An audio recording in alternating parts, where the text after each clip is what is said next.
오늘 본 말씀 우리가 너무 잘 아는 말씀이죠. 목사가 설교를 준비할 때 제일 어려운 것이 너무 잘 아는 말씀을 가지고 설교를 공부하고 연구하고 또 말씀을 받아야 할 때예요.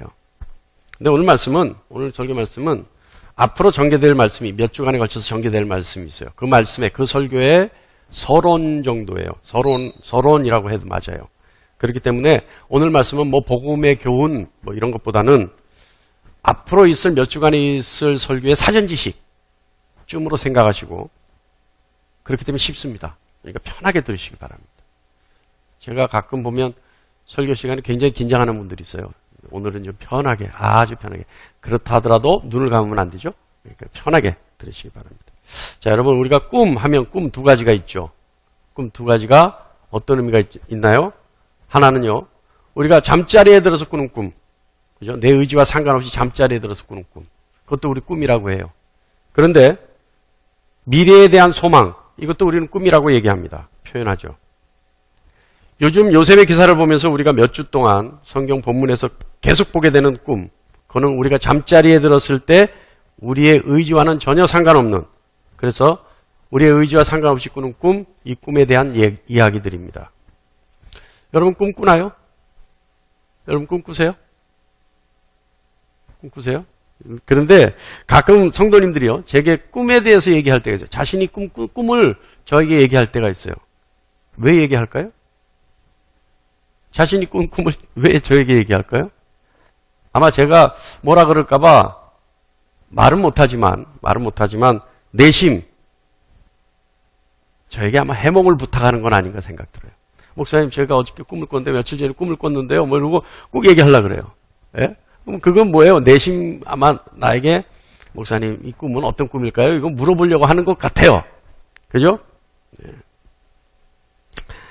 자, 목사가 점술가도 아니고 해몽가도 아니고 알 수는 없죠. 다만 하나님의 지혜로 하면 기사에서 우리가 성경 기사에서 요셉이 하는 것이 꿈을 해석할 수는 있겠죠. 그런데 저는 그래요. 뭐라고 얘기하냐면 꿈은 우리가 잠자리에서 꾸는 꿈은 우리의 의지와는 전혀 상관없이 꾸는, 그런 의지가 없는 상태에서 꾸는 꿈이기 때문에 어떤 특별한 의미를 두려워하지 마라. 그렇기 때문에 꿈은 믿지 마라. 그냥 머리에서 없는 걸로 생각해라. 예. 물론 하나님이 우리에게 역사하시는 방법, 어떻게 역사하실지 우리는 감히 상상할 수 없죠. 그 방법을 알아낼 수 없습니다. 그렇기 때문에 꿈으로 우리에게 무엇인가를 말씀하실 수 있죠. 그러나 여러분, 아까도 얘기했지만 우리는 그것을 알아낼 재간이 없어요. 그렇기 때문에 그것이 그것이 진짜로 하나님이 어떤 메시지를 주시기 위해서 우리에게 꾸게 하신 꿈이라 하더라도 여러분, 그 꿈에 의미를 두려고 하지 마세요. 그러다 보면 꿈에 너무 의미를 두려고 하다 보면 힘들어져요. 자, 제가 그렇게 성도님들, 저에게 꿈 얘기를 하는 성도님들이 그와 같은 이야기를 합니다. 그럼 거의 모든 성도님들이 아, 그래요? 그리고 이제 잊으려고 해요. 그런데 특별한 어떤 분들, 일부 어떤 분들, 아주 극히 일부입니다. 그런 분들은요, 저한테 뭐라 그러냐면, 아니, 꿈에, 성경에 꿈꾸는 성도들이 많이 있는데요. 그럴 때 이제 오늘 그 요셉 얘기를 해요. 예. 그리고 성경에도 하나님이 뭔가 말씀하실 때, 꿈을 통해서 말씀하실 때도 있는데요. 하여간, 굳이 성경에 있는 그 예를 들어서 저에게 자꾸 자신의 꿈에 대해서 얘기하려고 해요. 그러면은요, 제가 조금 전에 얘기했듯이 의미를 두지 마라. 큰 의미를 두지 마라. 그런데도 끝까지 얘기합니다. 그럼 제가 뭐라 그러는지 아세요? 아니, 무슨 집사님이 성경에 나오는 선지자 정도는 됩니까? 제가 그래요. 그럼 모진 얘기를 해야지만 그때서야 수긍을 해요. 저를 나쁜 사람 만들지 마세요. 그냥 하지 말자 그러면 하지 마세요. 예? 그런데도요, 꼭 알고 싶어 하는 분들이 있어요. 그러면 제가 그렇게 얘기해요. 그러면 이렇게 기도해 보세요. 하나님, 제게 꿈으로 말씀하셔도 저는 못 알아듣겠어요. 그러니까 저에게 꿈으로 말씀하지 마세요. 그리고 제가 기도할 때 그냥 저에게 감동으로 말씀해 주세요. 제가 이렇게 기도했으니까 저는 꿈으로 말씀하시면 제가 못 알아듣는다고 분명히 하나님께 말씀드렸으니까 앞으로 꿈으로 말씀하셨는데 제가 못 알아들어서 생겨날 수 있는 불상사는 다 하나님 책임이에요. 저에게는 꿈 꾸지 않게 해주세요. 이렇게 기도하세요. 저는 꿈을 거의 안 꿉니다. 거의 안 꿔요. 꿈 꿔본 적 기억이 없어요. 만약에 여러분이 꿈을 꾼다면 조금 전에 제가 일러드린 대로 기도하세요. 하나님, 저는 꿈 못 알아듣겠어요. 하나님이 아무리 좋은 말씀을 하셔도 전 못 알아듣겠어요. 그러니까 기도할 때 해주세요. 그리고 제가 못 알아들으니까 하나님 꿈으로 말씀하신 것, 어떤 일이 일어나도 하나님 책임지세요. 이렇게 얘기하시란 말이에요. 할렐루야? 알겠습니까? 네, 그렇게 기도하세요. 오늘 본문 보면요. 우리가 아까도 얘기했지만 잘 알고 있는 말씀입니다. 너무나 잘 알고 있는 스토리죠. 애굽의 바로의 꿈을 해몽한 요셉. 그러죠? 그리고 이 요셉이 애굽의 바로의 꿈을 해몽함으로 애굽의 총리가 된다라고 하는 기사입니다. 자, 우리 한번 생각해 보죠. 이 시간 한번 생각해 보세요. 여러분, 바로라고 하면요, 애굽의 왕이죠. 근데 애굽의 왕인데 바로는 애굽의 신적인 존재예요. 신과 같은 사람이에요. 자, 아무리 애굽의 신과 같은 바로의 꿈을 해몽했다 하더라도, 다시 말하면 절대 권력을 가진 바로의 꿈을 해몽했다 하더라도 겨우 꿈 하나 해몽해 준 것 가지고 그 당시 가장 강하고 부유한 나라, 그죠? 그런 나라의 총리가 될 수 있을까요? 아무리 신과 같은 존재인 바로의 꿈을 해몽해 줬다고 해서 바로 다음 가는 권력, 다시 말하면 권력 서열 2위예요. 그런 총리 자리에 앉을 수 있을까요? 그것도 이방인 노예예요. 히브리 사람 노예예요. 있을까요? 있을 수 있는 일입니까? 이건 마치 꾸며낸 얘기 같지 않아요? 동화 같지 않아요? 예? 너무 반전이 심하잖아요. 너무 신분격차가, 너무 신분상승이 한 번에 이루어지잖아요. 자, 그런데 오늘 기사를 보면, 오늘 우리가 읽었던 본문 기사를 보면 단순하게 바로가 자신의 꿈을 해몽해 줬다고 해서 즉흥적으로 요셉을 총리 자리에 앉히지 않았다는 증거가 있습니다. 그것이 뭐냐면 꿈을 해몽해 주는 요셉을 보고 바로가 뭐라고 생각했냐면, 요셉이 하나님과 함께 있고 하나님의 사람이라는 것을 바로가 알아봤어요. 그러니까 하나님이 요셉과 함께 하시고 하나님과 함께 하심으로 요셉이 하나님의 사람이라는 것을 바로가 꿈을 해몽하는 요셉을 보고 알아차렸어요. 그것이 뭐냐면 41장 38절 말씀입니다. 이와 같이 하나님의 영에 감동된 사람을 우리가 어찌 찾을 수 있으리요? 뭐예요? 하나님의 영에 감동되어 하나님과 함께하는 사람, 이런 사람을 우리가 지금껏 본 적이 없다 이 말이에요. 이런 사람은 둘도 없을 것이다 이 말이에요. 그죠?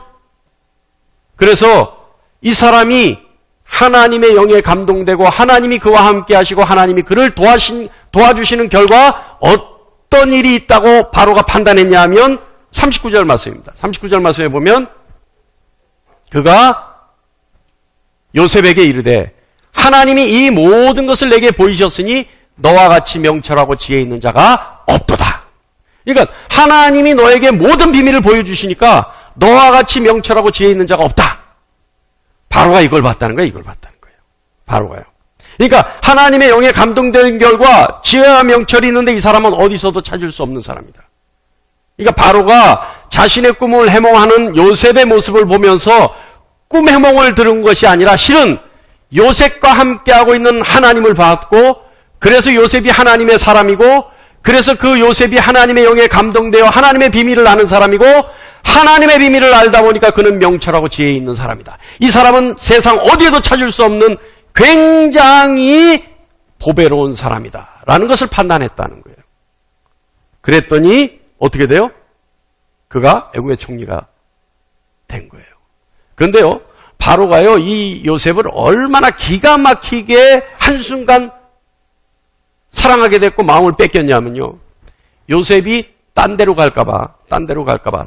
그러니까 요셉이 자기 고향으로 가든지 어디로 갈까봐 45절 보면 이름을 바꿔요. 사르밧 바네아라는 이름으로 바꾸고, 또요, 자신의 제사장의 딸과 결혼시켜요. 이게 무슨 얘기예요? 어디로 갈까봐 정략 결혼시켜놓고 거기에 볼모로 잡아서 절대 못 가게 만들었다는 거예요. 그만큼 한순간에 요셉에게 바로는 마음이 빼앗겨버린 거예요. 자, 이래서 그가 애굽의 총리가 되는 겁니다. 할렐루야. 여러분, 지난주 설교 주제였던 기도를 통해서 우리가 알게 됐던 것처럼 형통한 사람은 기도를 통해서 신의 영역, 다시 말하면 하나님의 영역에 있는 일을 이 땅에서 일상으로 누리는 사람이라는 걸 알았어요. 다시 말하면 기도를 통해 하나님의 영역의 일, 천상의 비밀을, 그것이 천상의 비밀이 아니라 일상의 일처럼 아무렇지도 않게 누리는 사람이 바로 형통한 사람이다. 이것을 우리는 알았습니다. 그런데 오히려 이방의 왕인 바로가요, 형통한 사람이 어떤 사람인 줄 바로 알고 고백하죠. 뭐였어요? 하나님과 함께하고 하나님의 영에 감동되고, 그래서 하나님의 사람이고 하나님의 영에 감동되니까 그 사람은 어떻게 해요? 지혜와 명철이 충만하고, 이런 사람이 형통한 사람이다, 한눈에 알아본 거예요. 그러니까 바로가 그 사람을 애굽의 총리로 삼으려고 생각했고, 애굽의 총리가 되니까 형통한 일이 애굽 전역에 퍼지기 시작하는 겁니다. 깨달을 수 있는 여러분 되시기 바랍니다. 오늘 본문요, 우리가 오늘 본문을 보면서요, 한번 생각해 볼 게 있어요. 제가 여러분께 이제 질문을 던질 거예요. 그러면 여러분 대답할 필요 없이 여러분은 한 마음속으로 한번 생각해 보세요. 과연, 그렇구나. 생각 잠깐만 해보시면 됩니다. 오늘 이 사건을 중심으로 이제 뒤로 돌아가면서 조금씩 뒤로 가면서 과거로 돌아가면서 제가 여러분께 조그만한 질문들을 던질 거예요. 자, 첫 번째는요, 요셉이 바로의 신임을 얻어 애굽의 총리가 될 수 있었던 계기는 바로의 꿈을 통해서입니다. 다시 말하면 바로의 꿈을 해몽해 줬기 때문에 그렇게 된 겁니다. 자, 그런데 바로는 그 꿈을 왜 꾸게 됐을까요? 애굽의 총리가 되는 결정적인 계기는 바로의 꿈을 해몽해 줬기 때문인데, 바로는 그 꿈을 왜 꾸게 됐을까요? 41장 25절 말씀 보면 요셉이 고백합니다. 바로의 꿈은 하나라, 하나님이 그가 하실 일을 바로에게 보이심이니이다. 자, 이게 무슨 말이냐면, 다시 말하면 하나님이 하나님의 계획을 바로에게 꿈을 통해 말씀하셨다는 얘기예요. 그죠? 그런데 그 하나님이 꾸게 하신 그 꿈은 아무나 풀 수 있는 그런 쉬운 꿈이 아니라 아무도 풀 수 없는 어려운 문제였어요. 그래서 그 꿈은 오로지 요셉만이 풀 수 있었어요. 요셉이 바로의 꿈을 해몽한 결과 요셉은 바로의 마음을 빼앗게 되고, 그래서 그가 애굽의 총리가 되는 겁니다. 다시 말하면 요셉은 애굽의 총리가 되게 하시려는 하나님은 바로에게 하나님의 계획을 꿈으로 보여주셨고, 그래서 그 꿈을 본 바로가 요셉의 해몽을 보고 요셉을 애굽의 총리로 삼았던 거예요. 자, 두 번째 질문할까요? 두 번째는, 그러면 애굽의 모든 점술가와 현인들도 풀지 못하는 바로의 꿈, 그 꿈을 요셉이 해몽했는데 그 꿈을 해몽할 수 있도록 요셉을 바로 앞에 데려간 사람은 누굽니까? 여러분 다 알잖아요. 그죠? 그 사람은 술 맡은 관원장이었어요. 자, 술 맡은 관원장이 바로가 꿈 때문에 고민하는 이 일이 있기 이전, 2년 전에 누명을 쓰고 친위대장 보디발의 옥에 갇히는 신세가 됩니다. 그래서 그 신세로 나날이 절망에 빠져 있는 사람이었어요. 근데 그 사람을 요셉이 만났죠. 요셉이 그 사람을 만난 거예요.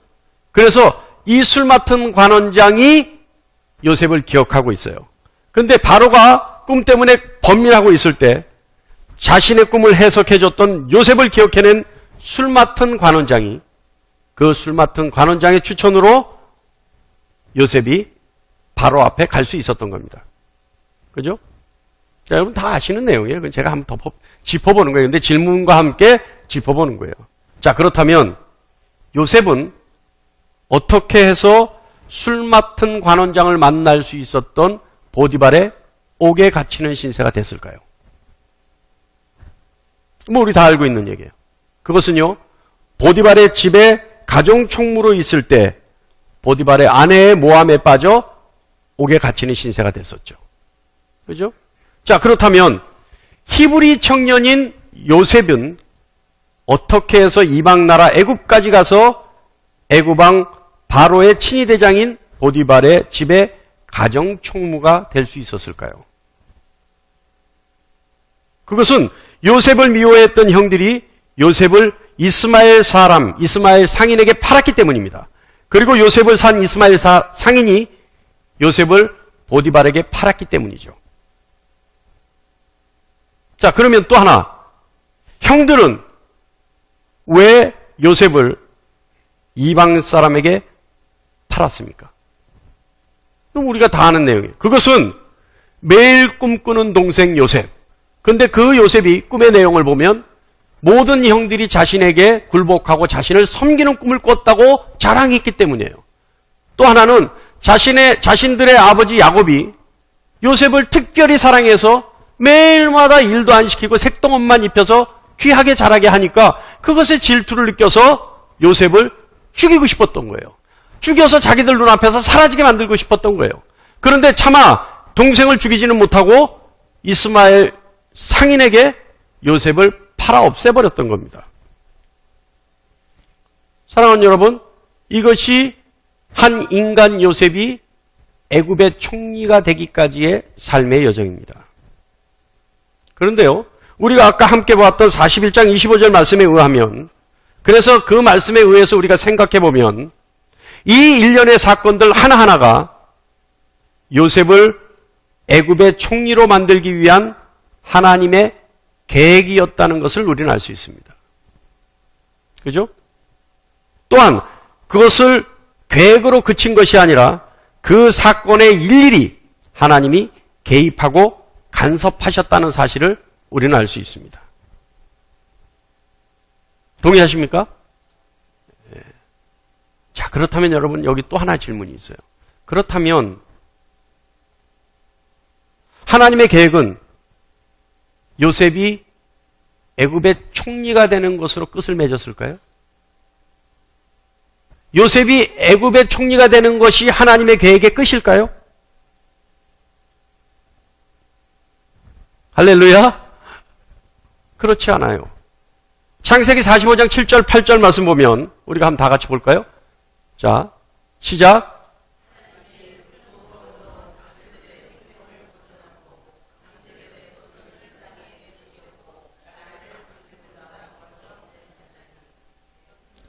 자, 시작. 8절 시작. 그런즉 나를 이리로 보낸 이는 당신들이 아니요 하나님이시라.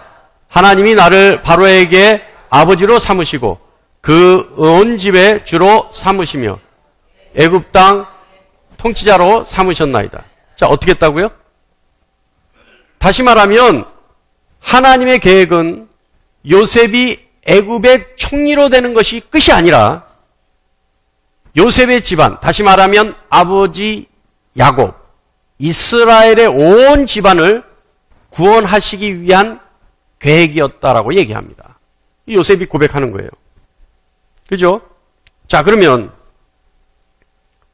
하나님의 계획은 야곱과 그의 가족을 기근으로부터 구원하는 것으로 끝을 맺을까요? 야곱과 그의 가족을 기근으로부터 구원하는 것이 하나님의 계획의 끝일까요? 할렐루야! 우리가 이미 창세기 강해를 통해서 알고 있지만 여러분 잊어버렸어요. 뭐냐 하면 이것은요, 여러분 잘 한번 생각해 보세요. 이제 생각을 끄집어내셔야 됩니다. 이것은요, 이 같은 계획은 하나님이 요셉의 증조부인 아브라함에게 언약하실 때 이미 말씀하셨던 내용이에요. 이거는 뭐냐면 창세기 15장 13절에 여호와께서 아브라함에게 이르시되 너는 반드시 알라 내 자손이 이방에서 객이 되어 그들을 섬기겠고 그들은 400년 동안 내 자손을 괴롭히리니 라는 말씀을 하셨어요. 그렇죠? 하나님은 아브라함에게 하셨던 약속의 말씀을 이루시기 위해 요셉을 먼저 보내셨고 총리로 삼으시고 그 다음은 야곱을 보내셨던 거예요. 자, 여기서 한 가지 질문이요. 한 가지 의문. 그럼 요셉은 요셉이 아니라 이스라엘은 왜 애굽에서 400년 동안 노예 생활을 했었을까요?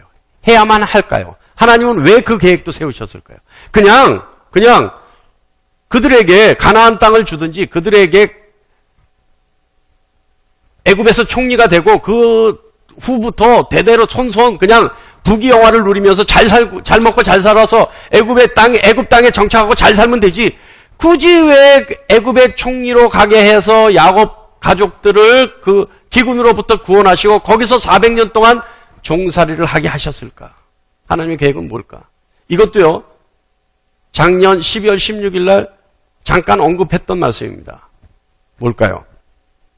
자, 다시 한번 생각해 봐야 됩니다. 생각을 끄집어내셔야 됩니다. 왜 그랬냐? 왜 400년 동안 거기서 종살이를 하게 하셨을까? 보면요. 가나안 땅은요. 여러분 어떤 땅이에요? 가나안 땅이. 가나안 땅은요. 하나님이 불로 심판하지 않으면 안 될 정도로 죄악이 가득했던 땅이 가나안 땅입니다. 그런 가나안 땅에서요. 야곱이 큰 가족, 큰 민족을 이룰 수 있다는 것은 상상할 수 없는 일이에요. 가나안 주변의 족속들이요. 야곱과 그의 가족을 가만히 놔두질 않아요. 놔둘 수가 없어요. 생각해 보세요, 여러분. 아브라함과 이삭이요. 자신의 아내를 루이라고 속여야지만 생명을 부지할 수 있을 정도로 악한 땅에서요. 이 말이 무슨 말이냐면 남의 부인도 자신의 욕정을 위해서는 빼앗기 위해 그 남편을 마음대로 죽일 수 있는 그런 악한 땅이었어요. 그 정도로 악한 땅이에요. 그런 악한 땅에 여러분 생각해 보세요. 이방인인 한 가족이 큰 민족을 이룰 수 있을 정도로 용납해 줄까요? 어느 정도만 힘이 생기면 바로 가나안 족속들이 그들을 멸절시켰을 거예요. 그죠? 가만두지 않았겠죠. 그런데 그런 무법지대의 가나안 땅, 그 땅에서 이스라엘 민족이 출애굽할 때 몇 명이었어요? 장정만 60만이었어요. 그 정도로 번성할 수 있는 큰 민족을 이룰 수 있는 기회를 줬을까요? 어림도 없죠. 절대 주지 않았겠죠. 그러나 생각해 보세요. 요셉이 먼저 가서 총리가 되고 그 뒤를 따라간 이스라엘. 그리고 그곳에서 400년 후에 애굽을 나올 때 장정 60만으로 큰 민족을 이루고 나오는 이스라엘. 이들은 어떻게 번성했을까요? 이들은 어떻게 번창할 수 있었을까요? 가나안 땅에서는 상상할 수 없었던 일이 애굽 땅에서는 종살이하면서 어떻게 그런 일이 있을 수 있을까요? 그것은요, 여러분, 그때 당시의 종은요, 재산 목록이로 해요. 그러니까 노예가 큰 잘못을 저지르지 않는 한은 재산을 보호하듯이 노예들을 보호하는 거예요. 그러니까 하나님이 애굽 땅에 이스라엘을 보내셔서 그곳에서 400년 동안 종살이하게 하신 것은 그 계획은 애굽에서 애굽인들의 보호를 받으면서 그 수가 늘어나고 큰 민족을 이루게 하시려는 하나님의 사랑의 계획인 거예요. 오히려 그들은 종살이한 것이 아니라 종살이하는 것 같지만 애굽의 보호를 받았던 거예요. 그래서 400년 만에 어떻게 해요? 남자만 60만 명, 어마어마한 큰 민족을 이루고 애굽에서 나옵니다. 할렐루야. 하나님의 계획은요, 요셉이 총리가 되어 또 그 총리가 되는 것을 통해 야곱의 가족이 애굽에 가게 되고, 그래서 애굽에서 400년 동안 있음으로 큰 민족을 이루게 하려는 하나님의 계획이었던 거예요. 그리고 가나안 땅을 정복할 수 있는 큰 민족을 이루었을 때 하나님은 이스라엘을 애굽에서 나오게 하시는 거죠. 어때요, 여러분? 사랑하는 여러분, 놀랍지 않습니까? 우리는 그저 요셉의 이야기가요, 한 사람의 굴곡의 인생의 여정인 그런 이야기, 어떻게 보면 마치 입지전적인 요셉의 이야기인 줄 알았는데 그것이 아니라 요셉만을 위한 그런 계획이 아니고 오히려 그것을 하나님이 이스라엘 민족을 큰 민족으로 이루게 하기 위해서 하나님이 계획하신 계획의 일환이었다는 사실. 여러분, 요셉의 이야기가요, 요셉만을 위한 하나님의 계획이 아니고 야곱의 가족들의 기근으로부터 구원하기 위한 그런 계획도 아니고 야곱의 가족 이스라엘이 가나안 땅을 정복하기 위한 계획이라기보다는 하나님이 선택하신 아브라함에게 하신 하나님의 약속을 이루기 위한 사실이라는 것. 어떻게 생각하세요?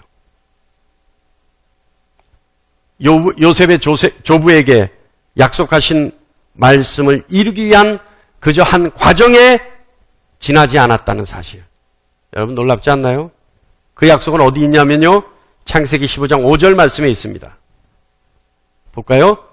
그를 이끌고 밖으로 나가 이르시되 하늘을 우러러 무뼈를 셀 수 있나 보라. 또 그에게 이르시되 내 자손이 이와 같으리라. 하나님이 이 약속을 하신 거예요. 이 약속을 이루기 위해 이 모든 일련의 일들을 하나님이 하신 거예요. 이것을 우리는 섭리라고 이야기합니다. 간단히 말하면 하나님이 보호하시고 하나님이 간섭하신다는 거예요.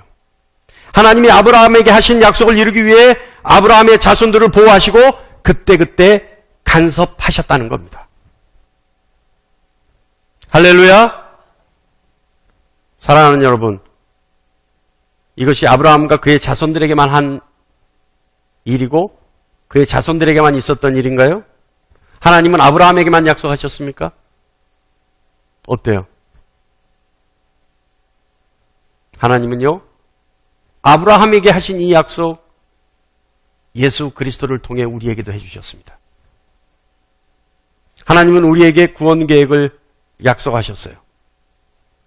다만 우리가 그 하나님의 구원 계획을 믿게 하기 위해서 아브라함을 통해 하나님이 어떻게 역사하시는지 그 모양을 우리에게 보여주신 것뿐입니다. 여러분, 우리 한 사람 한 사람, 어떤 사람은요, 아브라함과 같이 믿음의 인생의 여정일 수 있어요. 그 형편이.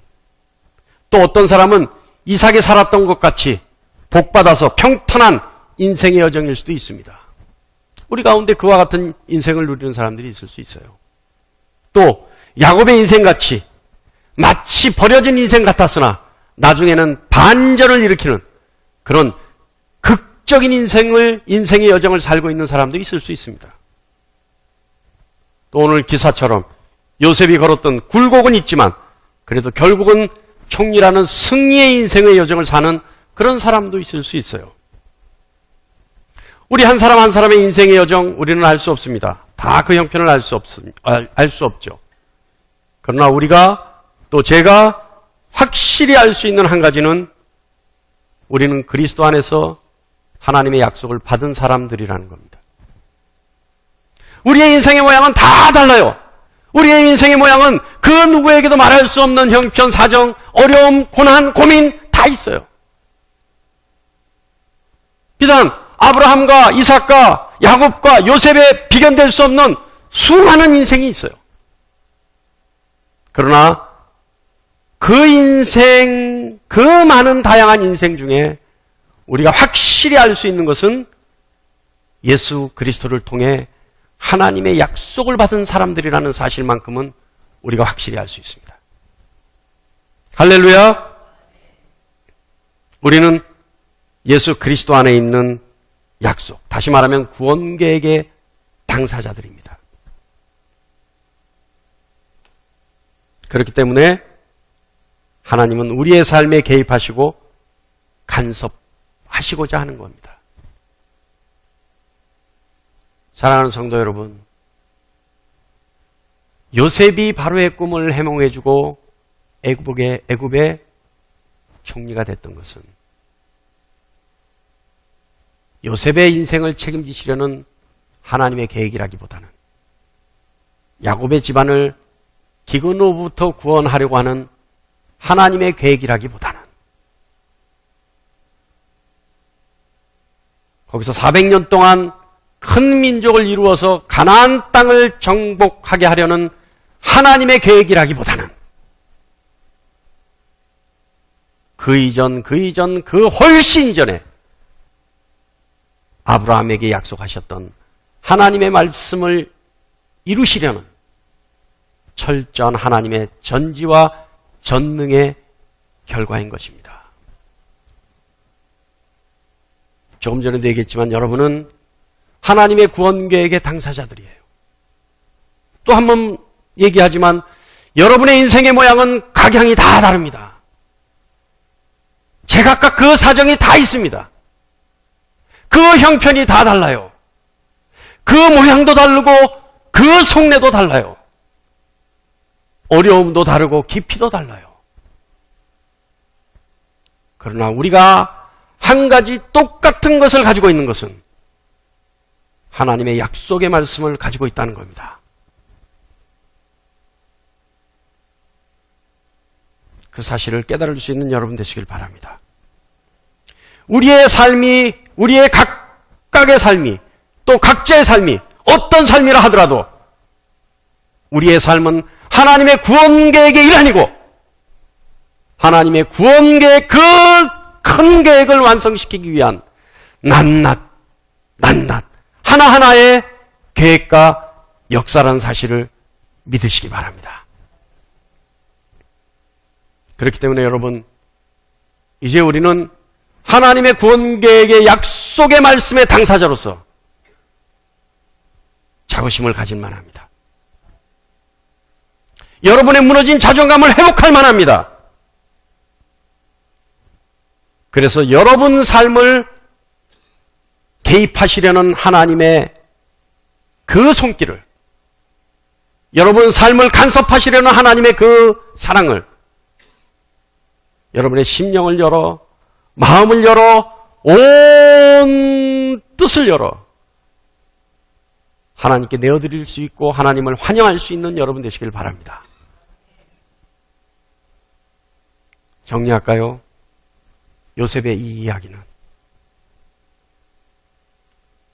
개인의 부귀영화를 위하여 계획하신 하나님의 계획이 아니라 그것을 들여다보고 그것을 관찰해보고 그것을 살펴본 결과 하나님의 구원 계획의 일환이었다는 사실을 믿으시고 여러분의 삶이 하나님이 가지고 계시는 구원 계획의 일환이라는 사실을 깨달는 여러분 되시기 바랍니다.